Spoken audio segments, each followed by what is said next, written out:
ermitanyong nakakulong sa karagatan. 1980 nang ito ay mangyari sa probinsya ng Capiz. Si Orlando ay tubong Maynila. Anak siya ni Mr. and Mrs. Perez, mga taong successful sa buhay, kaya't walang ginawa ang mag-asawa kung hindi magpalibot-libot na lang kung saan-saan sa Pilipinas. Pero bukod tangi ang nag-iisa nilang anak na si Orlando na hindi mahilig sumama sa paggagala ng kanyang mga magulang. Orlando, anak. Tay, ano ho yun? Sumama ka naman sa amin ng mama mo. Hindi pwedeng palagi na lang kami ang namamasyal tapos ikaw hindi. Tay, ano ba naman yan? Di nga ako mahilig dyan. At kung mamamasyal ako, gusto ko yung ako lang. Malaki na ako. Ayoko na yung nakakasama kayo pagdating sa pasyalan. Hayaan nyo ko kung saan ko gustong pumunta at pababayaan ko din kayo kung saan nyo gusto. Hindi ko kayo pipigilan bilang isang anak. Sige anak. At aalis kami ng nanay mo. Pupunta kami sa norte. Merong mga nagagandahang beach doon, anak. Sige ho, itay. Kayo po ang bahala. Itong si Orlando ay mahilig magsimba tuwing linggo.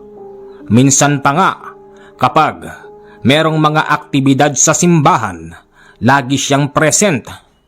Ganon pa man, mas nakahiligan ni Orlando ang tumuklas ng mga bagay-bagay na itinatago ng mundo. Katulad na lamang sa paghanap sa mga lahing aswang. Kapag kasi nakakadinig siya ng ganong kwento, hindi siya natatakot. Bagkos ay nagiging excited pa ito na makakita ng aswang. At hindi lang yun, excited siyang ma-interview ang aswang. Sabi nga ng isa sa kaibigan ni Orlando, nababaliw na raw yata ito. Sino ba namang aswang ang magpapa-interview sa kanya? Baka imbis na interview, isa lang siya nito sa malaking kawa. Ganon pa man, hindi napigilan si Orlando sa pagtahak sa mga lugar na kanyang nalalaman kung saan maraming taong pwede siyang makausap. Isang araw, si Orlando ay natungo sa probinsya ng Iloilo. Ito ang kauna-unahang probinsya na kanyang pinuntahan dahil ayon sa kanyang nakausap na ang lugar na yon ay pinamumugaran ng mga aswang. Pagdating niya sa lugar na yon, una niyang nakilala ang matandang manggagamot na si Tandang Melina. Tao po, dito ho ba nakatira si Tandang Melina? Tawag ni Orlando sa labas. Kaya yon ang taong kanyang hinanap dahil merong nakapagsabi sa kanya nang siya ay nasa Maynila pa.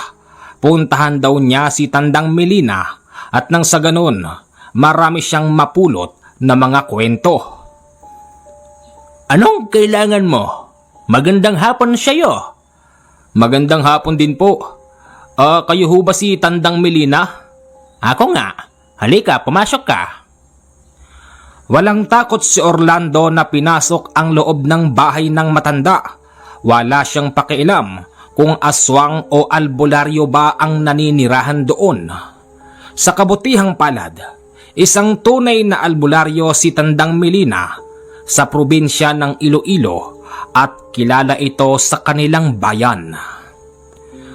Lola Melina, meron lang po akong katanungan Sige, ano ba yon? Inilabas ni Orlando ang kanyang papel at lapis, kaya't nagulat ang matanda. Anong gagawin mo dyan, iho? Meron lang po akong katanungan. Pasensya na po sa abala. Kasi ako po yung taong mahilig na manaliksik pagdating sa mga taong merong lihim na kaugnayan sa itinatago ng mundo. Ganun ba? Sige, kukwentuhan kita. Ihanda mo yung 3 notebook mo, baka kulangin pa yan sa haba ng talang buhay ko. At talaga po? Oo naman, pero babahagian lang pala kita ng konti. Bumalik ka na lang sa ibang araw para mabahagian pa kita. Sige po. Maganda ang naging kwento ni Tandang Melina kay Orlando. Halos napuno yung isa niyang notebook. Hindi napansin ni Orlando na gabi na pala nung mga oras na yun. Nagpaalam siya sa Matandang Melina upang maghanap ng matutulugan sa bayan. Hindi siya pinayagan ng matanda dahil sa mga oras na yon ay delikado na sa labas. Sigurado ho kayo? Paanong delikado? Delikado sa mga mandurugo. Delikado sa mga gumagalang aswang. Iho, hindi ito Maynila. Nandito ka sa Iloilo. Iba ang mundong ginagalawan mo sa Maynila at iba sa Iloilo. Ganon po ba? Lola Melina, salamat po, aalis na po ako. Makulit kang bata ka. Talaga bang hindi ka natatakot? Bakit naman po ako matatakot? Hindi ko naman po sila aanuhin. Saka wala naman akong kasalanan sa kanila. Hindi nagpapigil sa Orlando sa kagustuhan niya nang dahil Melina na umalis. Nakalayo lang siya ng bahagya. Nakasalubang siya ng parabang mga asong nagtatalunan. Kaya lang ang nakapagtataka kung bakit ang lalaki naman yata ng mga asong nagtatalunan sa daan. Kitang-kita yon ni Orlando dahil kalahati ang buwan nung mga panahon na yon. Paglapit niya rito, pinalibutan siya ng 3 inakala niyang aso. Tao pala ang mga ito. Wala silang damit pang itaas at punong-puno ng langis ang kanilang katawan. Sino kayo? Mga kaibigan, pwede bang ma-interview kayo? Wika pa nito. Ang hindi niya alam, ang 3 parabang aso ay purong aswang.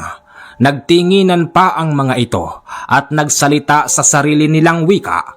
Maya-maya pa yung isa ay akmang dadambahin si Orlando nang biglang yung Matandang Melina ay dumarating. Napakabilis ng pagkilos ng matanda. Daig pa nito kabataan kung kumilos. Meron itong hawak na matabang kahoy at hinampas sa 3 lalaki. Bakit niyo naman po hinampas? Orlando, papatayin ka na nila, tuwang-tuwa ka pa? Hindi ho. Wala naman silang ginagawa sa akin eh. Nakita nyo naman. Bakit nyo ginanon? Orlando, hindi ko alam kung meron ka bang saltik sa ulo. Wala ho, napakatino ng isip ko. Hindi ko turing nakaaway ang mga yon. Natutuwa nga ako nang makakita ako ng ganun eh. Gusto ko silang interviewin. Sabihin na natin ganun, pero hindi lahat ng tao pwede mong ma-interview. Mag-isip-isip ka, Orlando. Nandito ka sa Iloilo. Wala ka sa Maynila. Dito ka mamamatay pag ganyan ng ganyan ang ginagawa mo. Lola naman eh. Sige ho. Mauna na ako. Hindi ka aalis. Lola, tapos na po ako sa interview sa inyo. Marami pa akong pwedeng ibahagi sa iyo. Kung ganun, babalik na ho ako sa bayan. Baka merong matutulugan doon yung maayos. Doon ka na lang sa bahay ko, Orlando. Hindi nga ho pwede. Bakit hindi? Kasi po, hindi ako sanay matulog sa ganong klase ng bahay. Di naging malinaw din ang lahat. Dapat pala'y sinabi mo, o sige na, kung anong mangyari sa'yo dyan, bahala ka. Pag alis ni Orlando, nakakita siya ng jeep na babiyahe ng bayan. Manong, makikisakay ho. Pinasakay naman si Orlando at pagdating nito sa bayan, binigyan niya ng pera yung driver. Hindi naman ito lumilingon sa kanya. Tapos hindi nito inaabot ang perang binibigay ni Orlando. Maya-maya pa ay umalis na ang driver. Anong problema nun? Hindi bale. Masasanay din ako sa weirdong lugar. Wika pa ni Orlando sa kanyang sarili. nakapag-check-in na siya at agad siyang nakatulog. Kinabukasan magang-maga, bumili siya ng makakain at dinala niya sa bahay ni Tandang Melina. "Magandang umaga po, Lola Melina." Magandang umaga. Oh, halika, pasok ka. Ito ho, meron po akong dalang makakain. Aba, nag-abala ka pa talaga. Opo, kasi di ba sabi nyo, marami pa akong pwedeng malaman patungkol sa mga naging buhay nyo. Para maganda-ganda po ang kwentuhan, nagdala na rin po ako ng makakain. Sige, sige. Maiba tayo, iho. Hindi ka man lang ba talaga natatakot sa naging karanasan mo kagabi? Pasensya na nga po pala. Tungkol dun, wala po sa akin yun. Ang sarap pa nga po ng tulog ko. Hindi ko pa nga napanaginipan ang mga yon. Ganun ba? Magaling. Sige, ihanda mong muli yung mga sinusulatan mo. Maraming naikwento ang Matandang Melina. Pero sa lahat ng yon, ang pumukaw ng pansin kay Orlando, yung patungkol sa isang kaibigan niyang ermitanyo na bigla na lamang nawala. Sino ho itong ermitanyong to? Paanong bigla na lang siyang nawala? Kasi ganito, iho. Ang kaibigan kong ermitanyo ay napakalupit sa lahat ng bagay. Maging sa kanyang anak, kapag ito ay nagkaroon ng kahit na napakaliit na kasalanan, dinidisiplina niya ito. At alam mo bang yung kaibigan kong ermitanyo ay marami ng pinaslang na mga aswang dito sa amin. Ginagalang, kinatatakutan ang kaibigan kong yon. Ganun ho ba? Saan ho siya huling nakita? Huli ko siyang nakita dito mismo sa aking kubkuban. Pero ayon pa sa mga ibang saksi, si Orlando ay kinaladkad ng isang lalaki papunta sa karagatan. Karagatan? Di ang ibig sabihin, ang huling tapak niya sa lupa, yung sa gilid ng dalampasigan. Maaring ganun nga, Orlando. Sa palagay nyo, buhay pa kaya siya? Sino ba namang taong mabubuhay pa pag nalunod na? Inilunod siya nung taong kumaladkad sa kanya. Pero sobrang hiwaga naman ng taong yun. Paano niya nagawa yun sa ermitanyo? Ayon po sa mga kwento nyo, maraming natatakot doon sa ermitanyo. Talagang marami.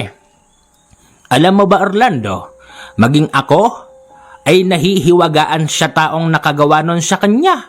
Sa sobrang dami niyang tangan at mga mutyang nakabaon sa katawan, imposibleng meron pang taong makakagawa nun sa aking kaibigan. Pero nangyari pa din, Orlando, at yan ang aming pinagtatakahan. Sa pagkawala rito ng kaibigan kong ermitanyo, marami ang nalungkot sa kanyang sinapit dahil ang mga tao rito ay ipinagtatanggol niya kapag may sumasalakay na aswang. Teka po, dagat di ba sabi nyo? Saan hong dagat? Sa aking pagkakaalam, sa dagat na nasasakupan ng probinsya ng Capiz. Teka, kailan pa ho ito nangyari? Mahigit 1 dekada't kalahati na ang nakakaraan. Nako, hindi na siguro ito buhay, ano? Hindi na, at hindi ko na rin nararamdaman ang kanyang presensya. Pero, sige po. Okay na po yung mga nalaman ko. Aalis na po ako. Saan ka pupunta? Uuwi na po. Uuwi ka na. Niloloko mo ako, iho. Sabihin mo sa akin kung saan ka talaga pupunta. Pupunta po ako ng Capiz. Capiz? Kung gaano karami ang aswang sa Iloilo, ganun din sa Capiz at mas matitindi pa doon. Dahil doon naninirahan ang mga bangkilan, tapos ang mga gabunan. Gabunan? Oo. Bangkilan? Anong klaseng tao ang mga yun? Aswang ang mga yan. matataas silang uri at meron pang isa. Mas mataas yun. Iho, sabihin mo ang totoo kung pupunta ka ba ng Capiz. Oho, Lola Melina. Kung ganon, dalhin mo ito, iho. Para saan po ito? Magagamit mo yan para kung sakaling maulit man ang nangyaring panghaharang sa'yo ng mga aswang, kahit paano'y hindi kanila malalapitan. Salamat ho rito. Sige po, alis na ho ako. Sige, mag-iingat ka. Hindi nagsayang ng oras si Orlando at nagtungo siya sa bandang Rojas, Capiz. Nandoon siya sa gilid ng baybaying dagat at pinagmamasdan niya ito. Nakakita siya ng isang mamang nag-aayos ng bangka at ng kanyang lambat. Kinausap niya ito at sinabing, "Magandang hapon po." "Magandang hapon. Anong ginanda ng hapon?" "Sungit? Sinong masungit?" "Ay, narinig mo?" "Oo naman. Dayo ka no?" Oho." "Anong ginagawa mo dito? Hindi mo ba alam na kinakarne dito ang mga dayo?" "Kayo naman, ang galing niyo naman magbiro. Turista po ako, isang manunulat. At inaalam ko rin yung mga taong merong kaalaman, yung bang merong kaugnayan sa mga naitatagong lihim ng mundo." Nang sabihin ito ni Orlando, napatingin ang lalaking yon sa karagatan na animoy merong hinahanap. Maya-maya pa, meron pang isang matandang lalaki ang biglang lumapit at sinabing, "Naghahanap ka ba ng katotohanan sa lihim ng mundo?" Wika nito sa kanya. Oho." "Kung ganon, sumama ka sa akin." "Talaga po?" Sumama naman si Orlando at wala siyang pakialam kung sino ba ang taong kanyang sinamahan. Dito ay nagkwentuhan sila.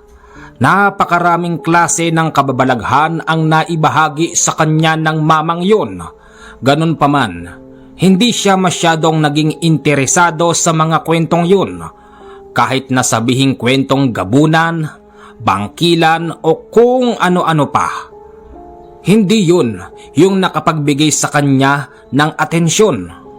Hanggang sa maya-maya pa, naitanong ni Orlando sa mama kung meron ba siyang alam patungkol sa ermitanyong huling nakita sa gilid ng karagatan na nasasakupan ng Capiz. Nang laki ang mata ng matanda na tila ba hindi makapaniwala dahil bakit uungkatin ng isang binata ang kwentong yon. Matagal mang natabunan ang kwentong yon. Ikinagulat pa rin ito ng matanda nang itanong yon ni Orlando. "Bata, Ho? paano mo nalaman ang patungkol sa ermitanyong nawawala?" Nabanggit lang po sa akin ni Lola Melina." Galing ka pala ng Iloilo." "Oho." "Kung ganon, gusto mo palang malaman ang katotohanan?" Oho sana. Kasi maging ang matandang Melina, walang maikwento sa akin patungkol ho doon." Sige. Alam mo, kung ang matandang Melina ay naniniwalang patay na ang kanyang kaibigang ermitanyo, pues ako hindi. Kung ganon, buhay pa siya? Para sa akin, buhay pa ang ermitanyo. Halika, sumama ka sa akin. Saan ho tayo pupunta? Pumunta sila sa mataas na bahagi. Noong andoon na sila, may itinuturo ang mama at sinasabing, "Sa bandang yun, doon, dinala ng isang matikas na lalaki yung ermitanyong kaibigan ni Melina." Tatang, layo po na yan. Hindi ko na ho alam kung saan banda dyan.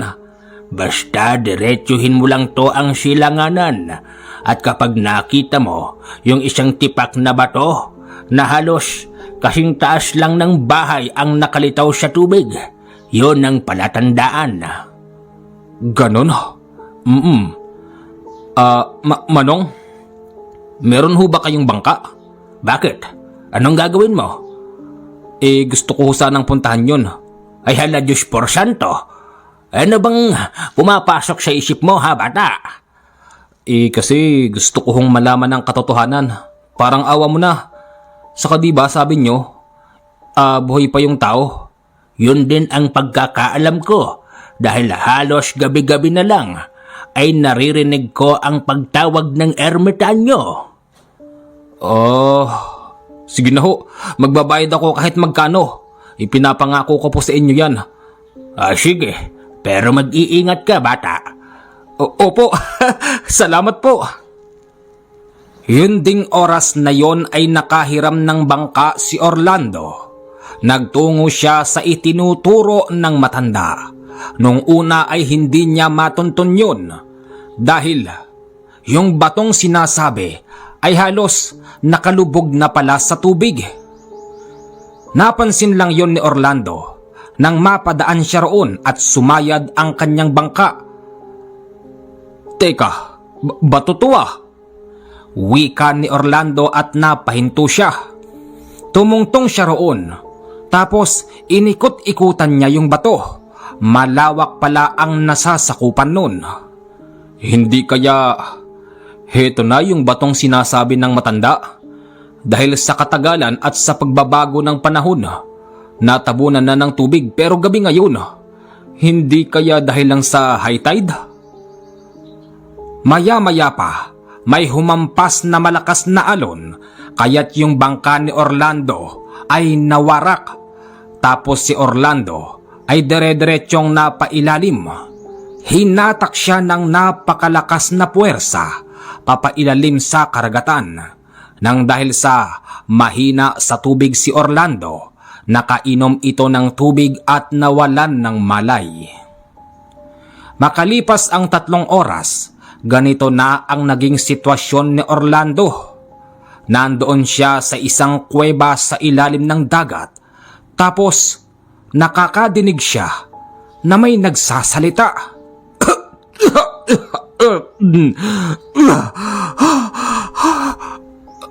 Nasaan ako? Teka, may tao. May tao. Hello? Tulong po! Yon ang napala ni Orlando nang dahil sa kanyang kakulitan, napadpad siya sa ilalim ng karagatan kung saan may kuweba, kung saan merong hangin. Hindi kaya bahay ito ng Syokoy? Wika pa niya pero maya-maya pa may lumalapit sa kanya. Diyos ko po, huwag! Nakakita si Orlando ng isang apoy na lumulutang at papalapit sa kanya.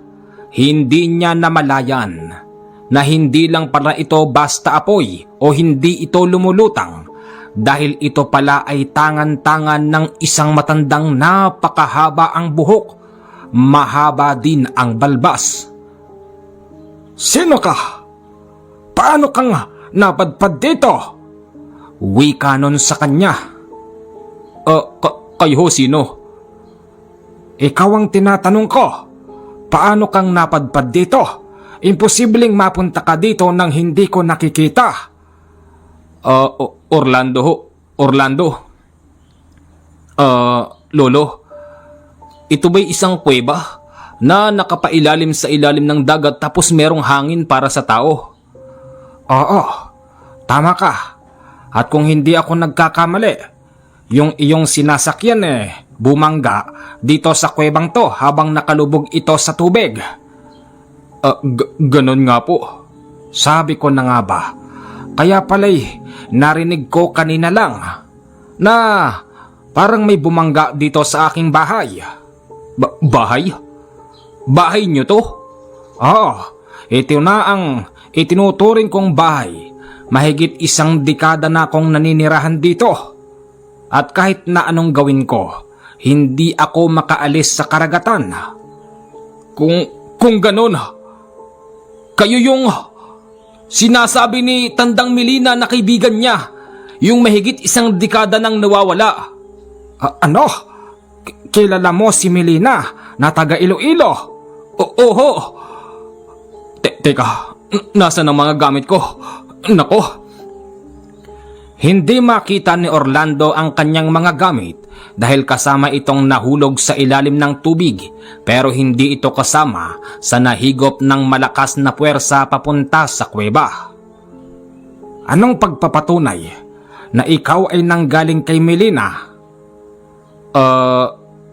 Meron po siyang mga naikwento sa akin. Sa totoo niyan, naisulat ko eh. Kaya lang nawala yung mga gamit ko. Nang hampasin kami. Anong kami? Kami ng bangka ko. Ay, akala ko may kasama ka. Pupuntahan ko sana. Hindi ho, wala akong kasama. Ganito po yun. Hinampas kami ng malakas na alon. Hindi yun ang tinatanong ko. Sabihin mo sa akin, ano ang pagpapatunay na nagkita kayo ni Melina? Di ba ho si Lola Melina? Merong malaking sa ilong yung kulay itim na nonal. Oho. Tapos pag magsalita siya para siyang bulol na hindi ko mawari. Tapos wala siyang ipin. Matagal nang walang ipin yon. Yun nga po. Tapos maliit na babae. Medyo mataba. Ay siya nga. Opo, siya nga po. Siya ang nakapagturo sa akin. Siya ang nakapagkwento sa akin na meron daw siyang kaibigang ermitanyo na mahigit 1 dekada nang nawawala. Tapos nagtungo ako rito sa Capiz. Meron din akong nakakwentuhan na isang lalaking matangkad na payat, hupakamuka, medyo malaki yung mata tapos yung tenga tapos wala ng buhok. Ay, kilala ko din yon. Ha? Talaga ho? Oo. Sa totoo po niyan, siya ang nagsabi sa akin na dito daw sa gawin na to, dito ka dinala ng isang taong matipuno. May tanong ko lang po, bakit? Paano nangyari? Ayon sa kwento ni Tandang Melina, kayo raw po sadyang napakalakas. Takot nga raw po sa inyo ang mga aswang sa Iloilo. Kahit na anong lahi, marami na raw kayong napaslang. Alam mo, totoong totoo ang sinasabi sa iyo ni Melina. Nakakalungkot nga lang. Kahit na anong gawin ko, hindi ko magawang umahon ng karagatan. Sa tuwing susubukan kong umahon sa karagatan, para bang nakagapos ang aking katawan. Lalong-lalo na't pag malapit na ako sa pasigan, merong isang malakas na puwersang humahatak sa akin pabalik dito sa kuweba. Alam mo, iho, ang nagawa ko na lamang sa loob ng mahigit 1 dekada ay tumulong sa mga taong napapadpad dito at tinutugis ng mga pating. Iho, dati akong masama. Malupit ako sa lahat ng bagay. Maging ang aking anak pag nagkaroon ng kasalanan, hindi ko pinalalampas. Siguro, yun na rin ang isa sa naging dahilan ng taong nagkulong sa akin dito kung bakit niya ako pinarusahan. Ganito ang naging kwento ng ermitanyo. Balikan natin, mahigit 1 dekada na ang nakakaraan. Dalian nyo! Bilisan nyong kumilos! Pwede ba naman yung kikilos kayo tanghali na? Binabayaran ko kayo ng maayos. Wika ng ermitanyo sa kanyang mga trabahador. Pag ang kanyang mga trabahador ay babagal-bagal sa pagkilos, hinahalibas niya ito ng pinagputulan ng palapa ng inyog. Hindi lang yon ang kanyang kalupitan. Ayaw na ayaw din niyang siya ay pinagnanakawan. Kahit na isang maliit na bunga ng santol lang ang nanakawin sa kanyang pag-aari, hindi niya ito pinapalampas. At ang pinakamasakit doon, yung taong magnanakaw sa kanyang pag-aari ay hinahatulan niya ng kamatayan. Ganon katindi ang ermitanyong yon. Kahit na sino pa siya, kahit na ikay kilalang tao, basta nagkaroon ka ng kasalanan sa ermitanyo, asahan mong papatayin kanya sa kahit na anong paraan. Apo! Apo! Ano po yun, Lolo? Anong ano yon? Sabihin mo sa akin, Ikaw ang ng bato sa nag-iisang bunga ng santol ko rito. Pinahihinog ko yun, apo. Hindi po, Lolo. Anong hindi? Sabi sa akin ng bantay ko, ikaw raw ang ng bato. Halika nga ritong bata ka. Halika rito! Lolo, tama na po, Lolo. Aaminin mo o hindi? Opo, nangangasim po kasi ako, Lolo eh. Sabi ko na nga be, halika. Hanggat wala pa yung nanay at tatay mo, parurusahan kita.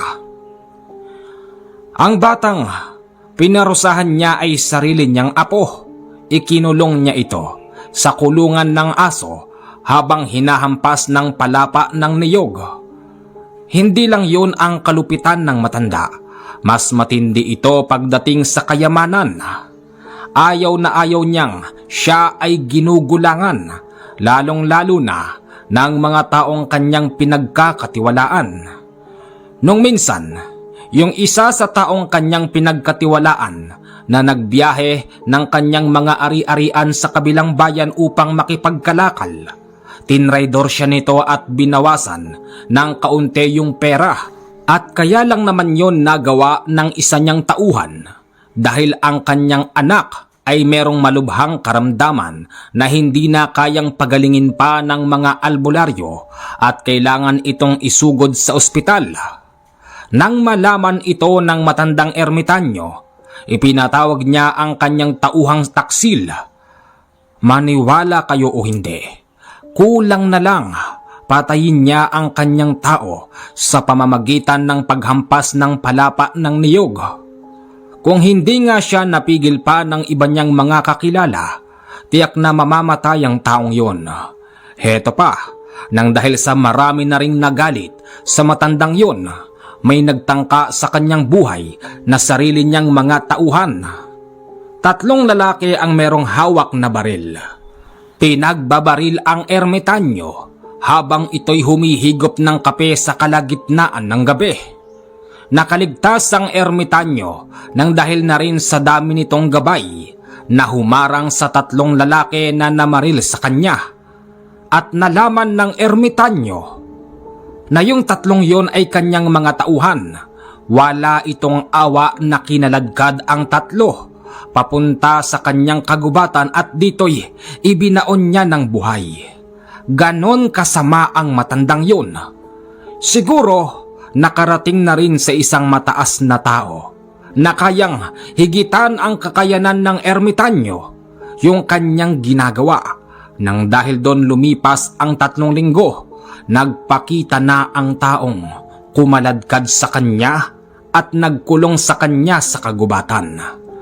Ayon sa deskripsyon ng ermitanyo, ang lalaking kumaladkad sa kanya ay mahilig magsuot ng sandong kulay puti. Matipuno ang katawan na nakagupit sundalo at hindi mo ito makikitahan ng kahit na anumang kaunting takot sa katawan.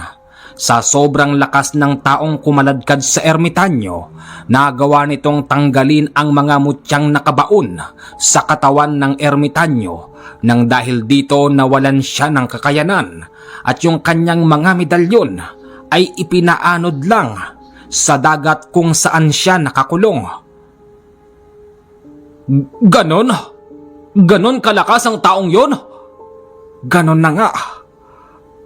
Ay nako, sino po siya? Alam mo'y, nakakalungkot isipin. Buong akala ko'y, ako na yung taong may pinakamalakas na kakayanan. Isipin mo kahit yung mga matataas na uri ng mga aswang hindi umubra sa akin. Uulitin ko po yung tanong ko. Sino yung taong gumawa nun sa inyo? Ang taong yon ay nagngangalan na Nole. Nole? Oo. Sa pagkakaalam ko, purong Tagalog ang taong yon. Siya ang nagtanggal sa akin ng aking kakayanan. Pagmasdan mo ang aking katawan, iho. Bah, may mga butas na naghilom. Tama ka. Maraming mga mutya ang nakabaon sa aking katawan. Nang dahil sa lakas ng taong yun, nagawa niyang tanggalin ang mga baon ko sa katawan. At ang aking mga medalyon ay hinulog niya lang sa tubig. Dahil sa ginawa niyang yun, iho, hindi ko na magawang umahon pa ng karagatan. Namimiss ko na ang aking pamilya. Maraming beses akong nagtangka na umahon dito pero sa tuwing malapit na ako sa dalampasigan ay bumibigat ang aking katawan at para ba akong nakagapos dahil hindi na ako makakilos.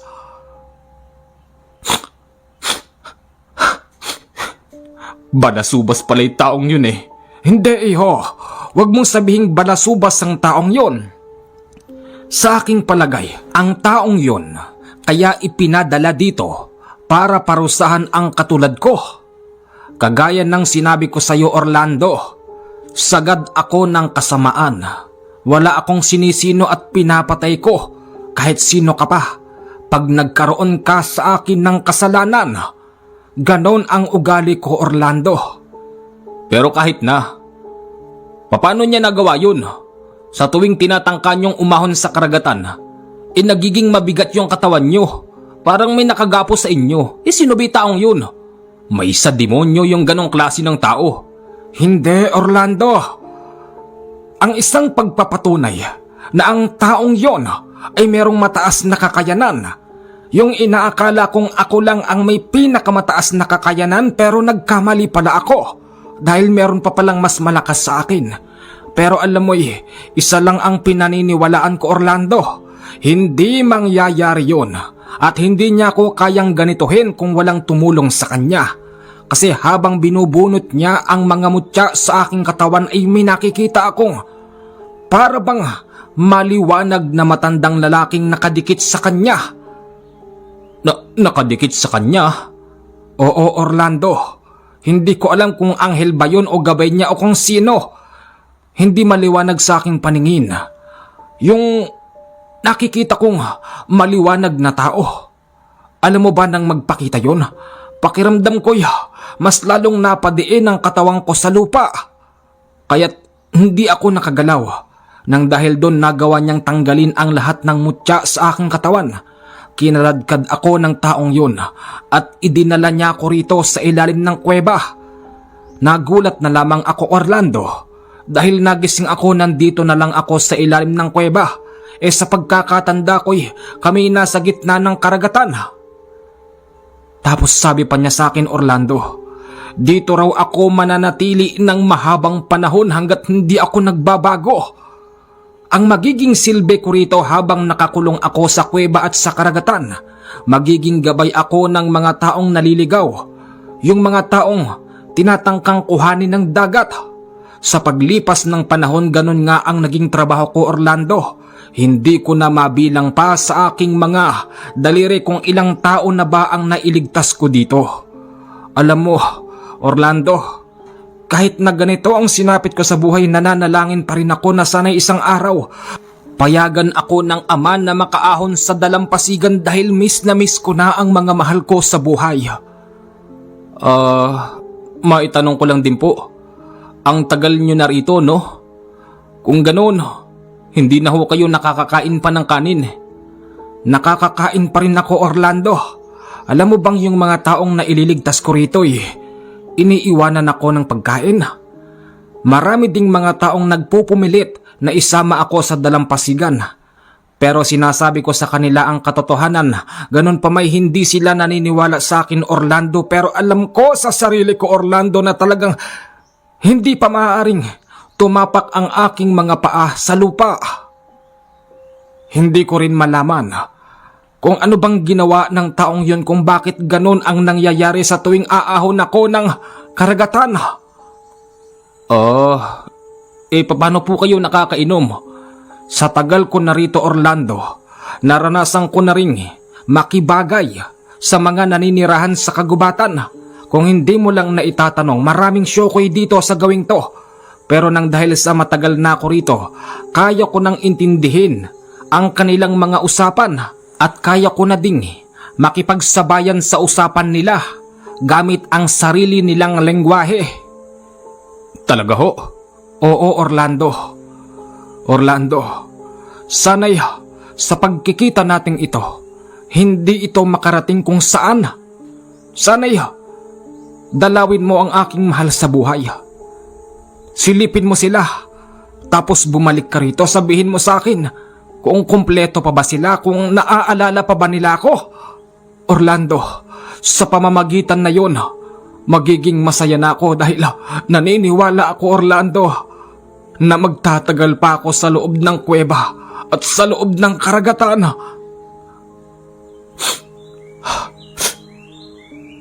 Bakit ka umiiyak, Orlando?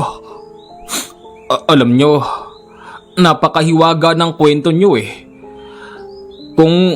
Kung pwede lang talagang isama ko kayo, papunta ng dalampasigan gagawin ko, pero kayo na rin ang may sabi. Bumibigat ang katawan nyo at para kayong nakagapos. Yun nga, Orlando. Pero teka, saan ba matatagpuan yung taong gumawa niyan sa inyo? Hindi ko din alam. Pangalan lang niya ang alam ko. Nole ba, Nole? Oo. Hahanapin ko ang taong yun. Kakausapin ko siya. Sasabihin kong pakawalan niya kayo. Orlando, hindi mo pwedeng gawin yon. Bakit naman ho? Kasi pag nalaman nun na nanggaling ka rito, baka patayin ka nun. Bakit? Ganun ba siya kasama para gawin sa akin yon? Habang nag-uusap si Orlando at yung ermitanyo, merong isang tinig na bigla na lamang nakisingit. Hindi ako mamamatay tao. Paglingon doon ng ermitanyo, nang laki ang kanyang mga mata at bigla itong napaluhod. Teka, sino ka? Bakit lumuluhod ang ermitanyo? Tatang, bakit ho kayo lumuluhod? Siya yung sinasabi ko sa yung nagkulong sa akin dito. Ha? Ikaw yung Nole? Oo, ako nga. Bakit? Anong sabi mo? Masama akong tao? Hindi mo ba alam na yung taong kausap mo, yan ang tunay na masama? Pasalamat siya't binuhay ko pa dahil ako pinahahalagahan ko ang buhay ng bawat tao. Kahit gaano siya kasama, aking napagdesisyonan na ikulong lang siya rito sa karagatan. Bumangon ka dyan, ermitanyo. Tumingin ka sa akin. Ano hong ginagawa nyo rito? Sa tagal ko nang nakakulong dito, ngayon nyo lang ako dinalaw. Alam mo'y aking napagdesisyonan. Dahil sa mahigit 1 dekada ka nang katira dito, siguro naman yung mga biling ko sa'yo ay nagawa mo na. Oho. Marami na akong taong nailigtas. Kasi sila'y pinagtatangkaang kuhanin ng karagatan. Bilang tugon sa bilin nyo sa akin, ginagawa ko naman ito ng maayos. Kung ganun, magaling. Teka nga pala, paano ka napunta rito, Orlando? Isa akong mananaliksik. Inaalam ko ang lahat ng bagay.